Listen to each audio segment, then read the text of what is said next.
Pentru mine totul a început cu un proiect pe care l-am făcut în anii de licență despre piețele internaționale, pe care apoi l-am combinat cu pasiunea mea pentru artă. Ideea, practic, a prins contur în timpul tutoratelor cu doamna Messina pentru pregătirea proiectului de admitere, iar apoi, în timp, ne-am dat seama că CESI este un spațiu academic interdisciplinar și transdisciplinar care promovează diversitatea și ideile de cercetare inovatoare.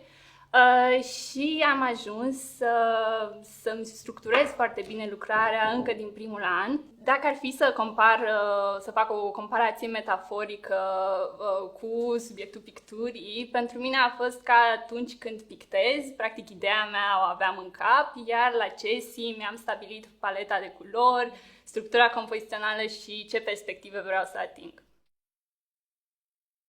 L-aș defini prin creativitate, explorare, interdisciplinaritate, spontaneitate și prietenie.